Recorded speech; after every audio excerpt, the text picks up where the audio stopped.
Hello, and welcome to HORRORific Tales.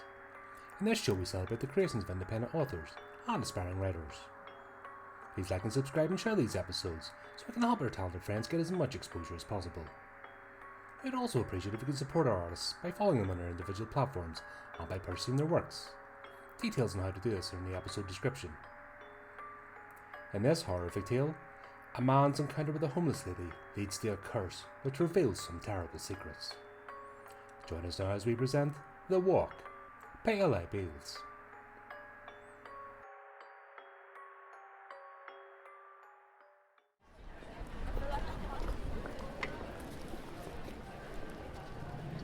Like some kind of massive organism, the city is waking. Its various moving parts, such as cable cars, street vendors, and those ever-present sirens begin to spin up to banish the early morning quiet. I have come to cherish that brief moment, in between the evening bustle and the frenetic morning rush. It's a span of about 2 hours, where it's peaceful. Aside from the occasional jogger or dog walker, I pretty much have the city to myself. I can see the bay twinkling in the morning sun as the fog melts away.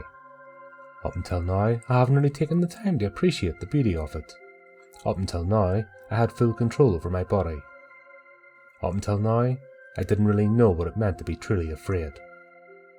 I'm past the shock of it. My destination is clear. I'm already through all the stages of grief and whatnot. So here it is, my confession, my silent space to the cosmos, or to anyone listening. I suppose I'm more reflective on why this is happening to me at this point, rather than the what, and maybe there's something I'm missing. The woman on the street would have the answer, but she is several blocks up the hill, and I suspect she wouldn't tell me anyway. That look in her eye as she let me go said it all. It said, "Burn in hell, Daniel. Watching the water I think I'll have to drown before I burn. I wonder how cold it is in contrast to the warm sun caressing my back." The transients in this town can get a little bit in your face sometimes. It's a problem that everyone seems to know how to solve, but does nothing about. That's not meant to make anyone feel guilty. Just think of your solution critically, and ask yourself, would that really fix it? The answer is that there is no answer. We all make choices to some degree. It's what makes us human. It's what makes us good or evil, and both. My own evil kept space with me to the beat of the woman's seething accusations. She called me a liar. She saw what I did. She called me a bad person. She wasn't wrong. Making eye contact with them is a sure way to invite interaction, so most people in this town are conveniently distracted, either looking at their phones or up to the skyscrapers, anywhere but those desperate eyes. I don't know why I stopped. Maybe I was surprised that this person I mistook for a pile of trash was speaking to me. Maybe it was her vibrant blue eyes that arrested me, kept me from escaping. Maybe it was something else. Does a fly wonder how I found myself trapped in the web? Like the fly, I did my damnedest to get away, but she was so strong, immovable, like she was bolted to the concrete. My mistake was reaching in close to offer some cash. Cash I hoped would shut her up. Cash that was meant for a latte and the chance to hit on the raven-haired barista.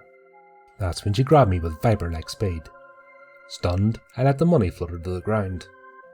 It was either that every ounce of strength I possessed drained from me then, or this tiny bundle of a woman was very, very strong. Before I could think to call for help or do something drastic, she let go. Straining as I was to pull away, the sudden release had me staggering backwards, arms pinwheeling to retain balance. She cackled when my heel landed directly on the mound of feces and slid, the smell wafting up informed me that the recent deposit probably wasn't canine. Her shrill, corvid laughter followed me as I ambled forward and away from her, scraping a brown smear on the sidewalk as I did so. Before I was out of earshot, she said in a sober voice, bereft of mirth or emotion, like some kind of judge on an alabaster dais, "Go on then. Walk, Daniel. Walk," she said, like a verdict, like a death sentence. And so I walked. My first inclination that I had lost operational command of my legs was when I had reached my goal. The forest green awning came into view. Ichabod's Coffee and Tea House, my favourite. Below that, an open door invited me in, as it belched out the aromas of fresh espresso and toasted bagels. Mouth-watering, I could do nothing but rotate my head to watch it slide on by. The girl setting out the panel of furniture gave me a familiar smile that turned to amusement as I rubbernecked. Either she thought it was a funny bit of flirting, or she sensed something was off due to the hint of panic lighting in my eyes. I didn't really start freaking out until a block later. I simply could not stop walking. What would happen when I walked into a busy street? What would happen if I just walked into an open manhole? I began to grope at whatever looked like something that would anchor me, to immobilize me, but my feet were deftly keeping these things just out of reach. As if I were being pulled along a winding river without a boat or paddle, the current or directive allowed me only a view to the shore, but never reach it. I admit, I began to cry, and eventually screamed for help. The city did what it usually does. It ignored me. In my desperation, I reached, and lunged, and grasped at anything around me. A carousel rack of postcards, a newspaper stand not quite attached to the ground, an elderly man walking in shih tzu.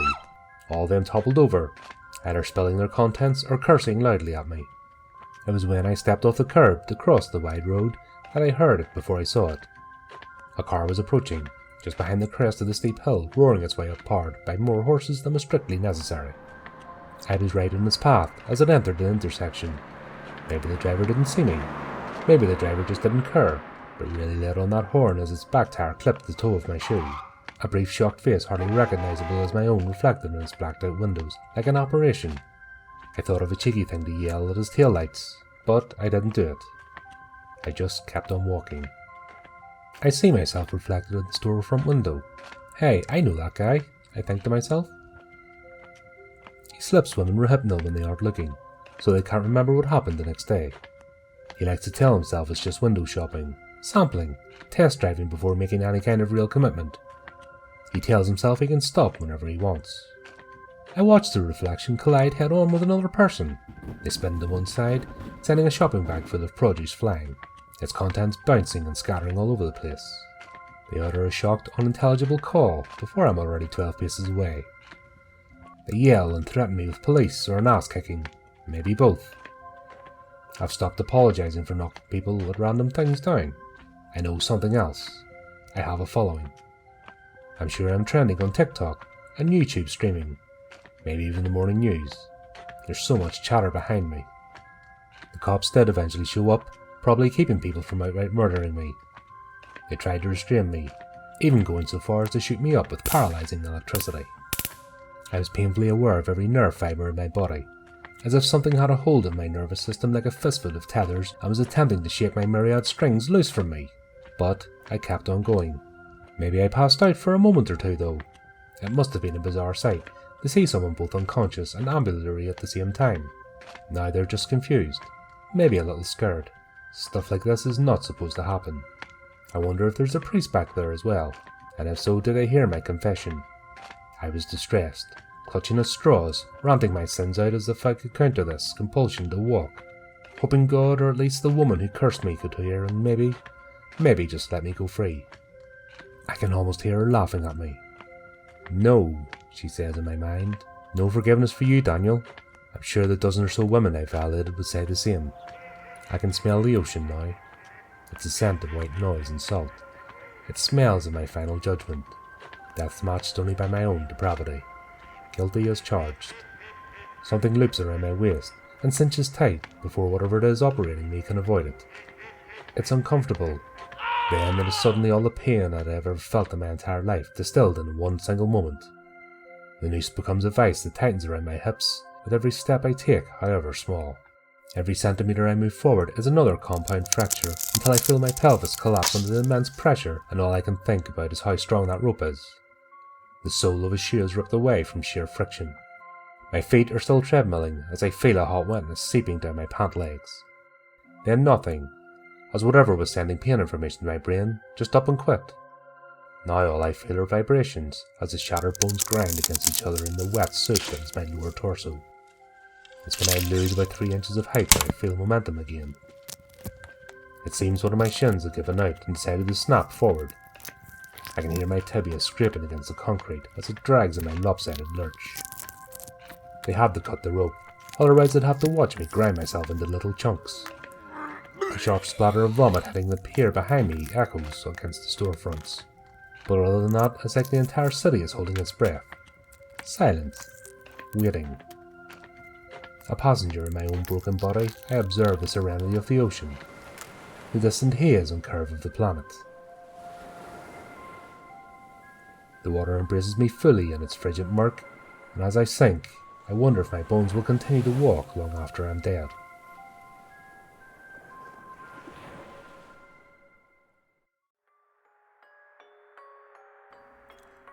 Well, we hope that you enjoyed our latest horrific tale. If you want to keep up to date with future episodes, then subscribe to our YouTube channel and follow our social media pages. You can also give the channel support by visiting our merchandise store and picking up some of our items. We would also appreciate it if you took a moment to support our contributing artists, who very kindly lend their talents to the show. Check out the links in the description to see how you can do this. Well, that just leaves me to say, until next time my friends, keep it creepy, keep it horrific.